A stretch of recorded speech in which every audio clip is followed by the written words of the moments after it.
The coffee cup shattered against the marble floor, and Maria's world fractured with it. She stood frozen in that moment, her trembling hands suspended in midair, watching the dark liquid seep into the expensive Persian rug beneath her feet. The millionaire's laughter cut through the silence like broken glass, sharp, cruel, and without mercy.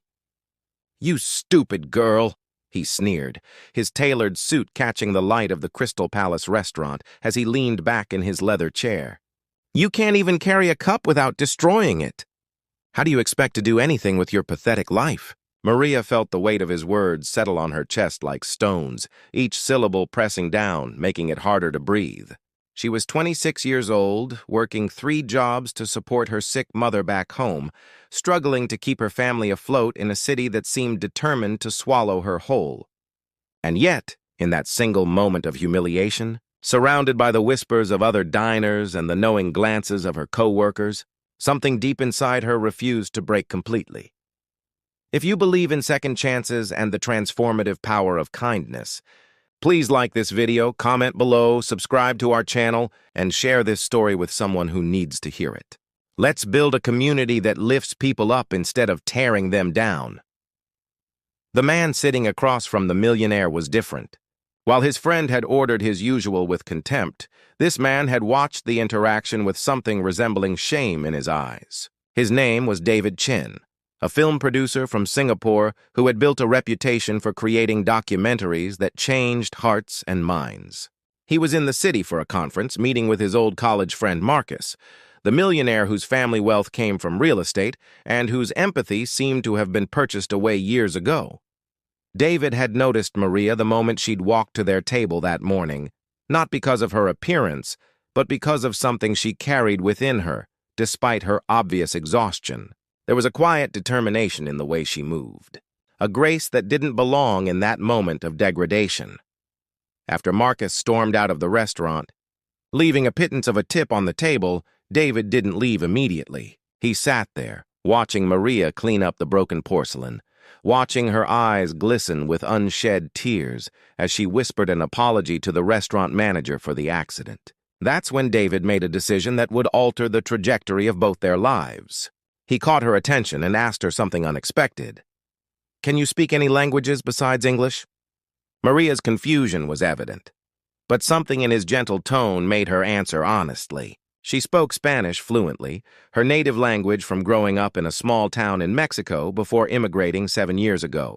She also spoke fractured Portuguese from her time working in a small cafe before that, and basic French from her ambitious attempt to take night classes 2 years ago. David's eyes lit up with an intensity that was almost frightening. He explained that he was looking for someone to help him with a project, a documentary about immigrant workers navigating life in big cities. He needed someone fluent in multiple languages who could conduct interviews, help with translation work, and possibly assist in the storytelling process. Most importantly, he needed someone with a genuine story, someone who understood struggle at a visceral level. Maria's heart raced as she listened, but she held back her hope. She had learned long ago that hope was a luxury for people like Marcus, not for people like her. She asked him why he was offering this to her, a girl he'd just watched make a mistake. David leaned forward and said something that Maria would remember for the rest of her life. "I'm offering this to you because you're still standing. I watched what just happened, and instead of lashing out or giving up, you cleaned the mess. That takes more strength than Marcus will ever understand." The conversation lasted only 15 minutes, but it was enough to plant a seed of possibility in Maria's mind. Over the next 3 weeks, Maria worked with David on preliminary interviews and translation work, conducting her tasks after her restaurant shift ended at 11 o'clock at night. She was exhausted in a way that seemed to reach her bones, but she was also alive in a way she hadn't been in years. David would review her notes, and instead of criticizing, he would point out the moments where her authentic voice shone through, where her perspective added depth and humanity to the stories being told. He taught her about visual storytelling, about how a single frame could capture an entire lifetime of struggle. He showed her documentaries that had moved him, films that had changed his worldview, and explained the philosophy behind each creative choice. Maria absorbed every word like a person dying of thirst, drinking from a fountain. It was during one of these late-night sessions that David shared something that stopped her in her tracks. He said that Marcus had called him, angry that David was wasting his time with a waitress. David had responded by hanging up and blocking his number.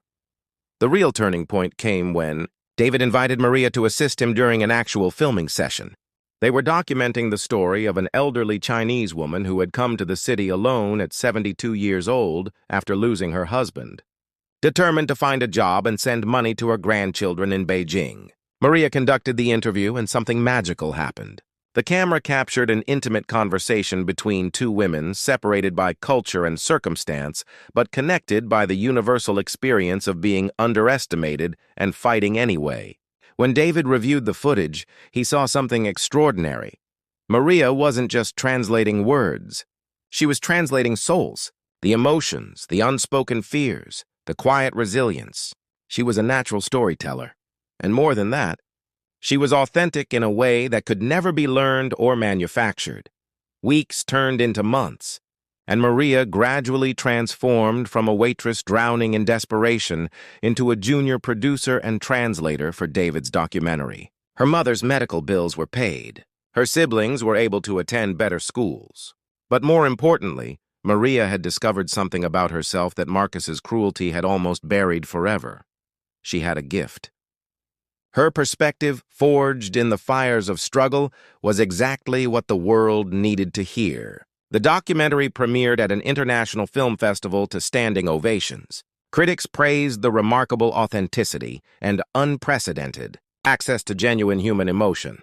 But the most surprising moment came when the camera panned back during the credits to reveal that this story, this powerful, moving story, had been helmed by two people, David Chen as director and producer, and Maria Gonzalez as associate producer and creative collaborator. It was during the premiere's after-party that fate twisted in an unexpected way. Marcus appeared slightly drunk and holding a glass of champagne. He had seen the film, and he had recognized the production as something extraordinary. He approached Maria with an expression somewhere between humiliation and regret.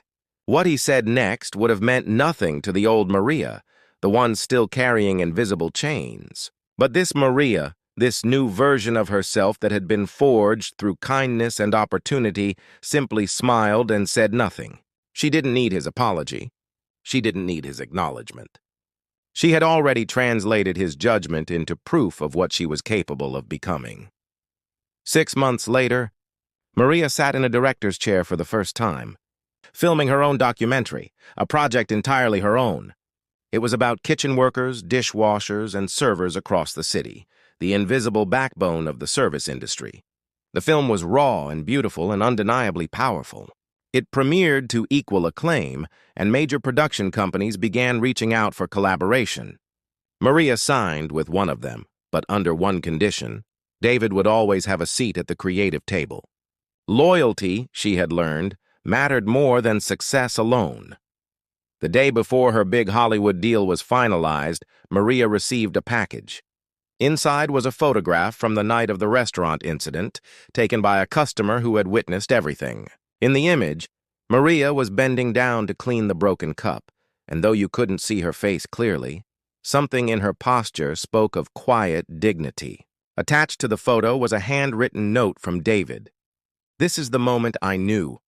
This is the moment I saw a director who didn't yet know she was one. I'm so proud of who you've become, not because of what you've accomplished, but because you accomplished it while staying true to who you are." If this story touched your heart, if you felt moved by Maria's journey from struggle to triumph, please engage with this video by leaving a comment, liking, and sharing it with someone who believes in the power of second chances. Your support means everything to creators like us who are trying to tell stories that matter. And if you haven't subscribed yet, please do so now so you never miss another story that might change your perspective on life. As Maria prepared to board a flight to Los Angeles, where she would walk into a studio lot as a full-fledged director, she thought back to that moment of humiliation in the Crystal Palace. She thought about Marcus and his cruelty, and instead of anger, she felt something closer to gratitude. His dismissal had been the catalyst that made her look for another path.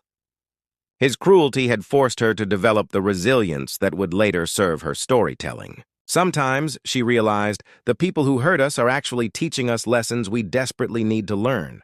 The key is to never let them convince us that their judgment is our destiny. If Maria's story resonates with you, if you've ever felt dismissed or underestimated, please comment below with your own story or simply write Maria to join our community of believers in second chances and the transformative power of human kindness. Standing at the gate, suitcase in hand, Maria looked at her reflection in the airport window and smiled. She was no longer just a girl surviving in a ruthless city. She was a director, a storyteller, a voice for the voiceless. And it had all begun with a shattered coffee cup, a kind stranger, and her own refusal to accept the limitations others tried to place on her. The world had taught her one lesson through Marcus and another through David, and she had learned them both well. Never underestimate anyone, and never stop believing that change is possible, even when you're standing in a pool of spilled coffee and broken ceramic.